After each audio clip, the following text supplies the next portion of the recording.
Why do 99.9% of alien invaders expect humanity to surrender instantly?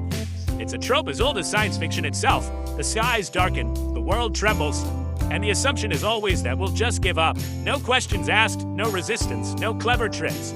But what if, for once, the invaders were the ones who didn't have all the answers? What if, in their arrogance, they overlooked the one thing that could change everything?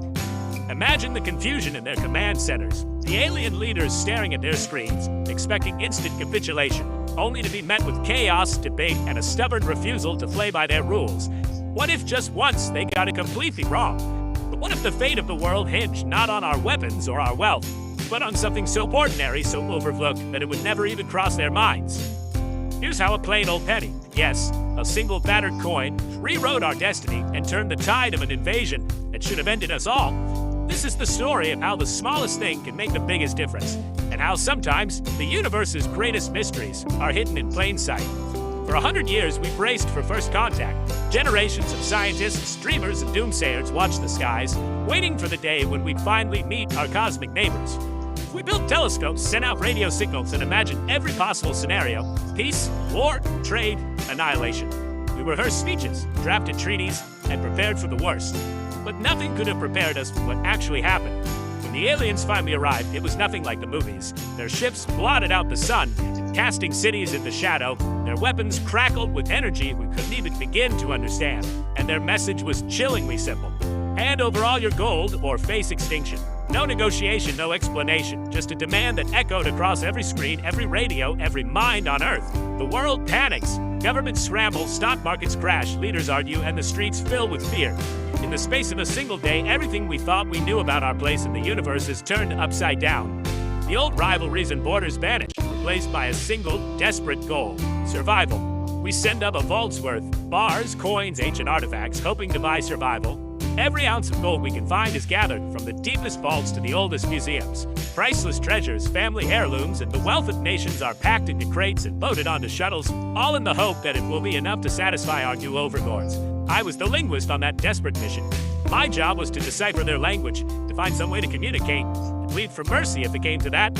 I'd spent my life studying ancient scripts and lost tongues, but nothing could have prepared me for the challenge of speaking to beings from another world. Every word, every gesture, every breath felt like it could be our last. Inside the alien mothership, everything is crystal and shadow. The walls shimmer with colors I can't describe, and the air hums with a strange electric tension. It's beautiful and terrifying all at once, a place where the laws of physics seem to bend. Every step feels like walking on the edge of a dream. Their leader, the Xylosian hierarch, towered over us, picked up a gold bar, sniffed it, and hurled it to the floor in disgust. The sound echoed through the chamber, a sharp metallic clang that seemed to signal the end of hope. We'd given them everything they asked for, and it wasn't enough. In that moment, I saw the future. Fire, ruin, the end of everything we'd ever known. That was it. Game over, or so we thought. The delegation slumped in defeat, the weight of a doomed world pressing down on our shoulders. In the control rooms back on Earth, faces went pale, hands shook, and the last shreds of hope began to slip away.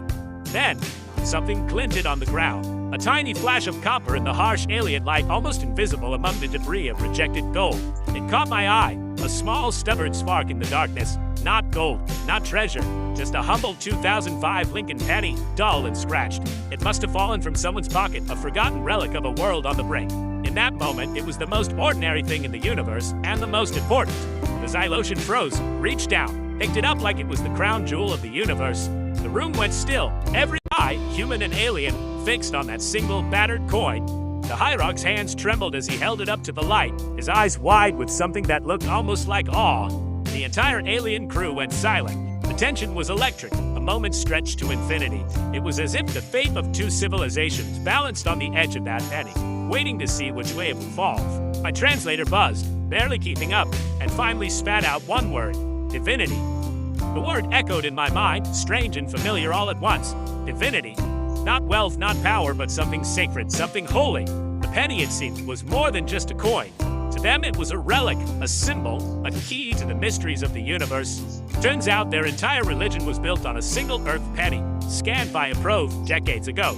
That tiny copper coin had become the cornerstone of their faith, a symbol of hope and wonder that had guided them across the stars. They had crossed galaxies not for conquest, but for revelation. to find the source of their god, the object of their deepest devotion. They crossed galaxies not for conquest, but to find the source of their god. Twist! All our fears, all our preparations, all our desperate attempts to appease them, gold and riches, none of it mattered. What they truly sought was something we never even thought to value.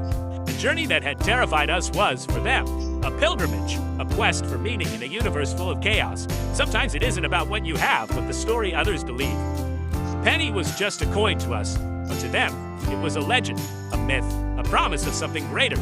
In the end, it wasn't our strength or our technology that saved us. It was the power of a story, the magic of belief, and the strange, unpredictable ways that meaning can travel across the stars. And that's how a penny saved the world. In the aftermath, as the Xylosians knelt in reverence and the world breathed a collective sigh of relief, we realized that the universe is far stranger and far more wonderful than we ever imagined. The penny became a symbol of peace, a reminder that sometimes the smallest things can have the greatest impact.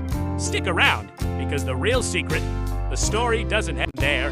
In the days that followed, as humanity struggled to make sense of what had happened, our ambassador stood before the United Nations, the eyes of the world, and the galaxy upon them. It's what our ambassador said next, that turned humanity into legends. With the world watching, they spoke not of fear or conquest, but of curiosity, humility, and the power of shared stories.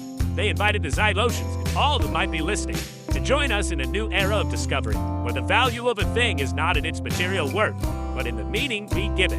And so with a single penny we bought not just our survival, but our place among the stars.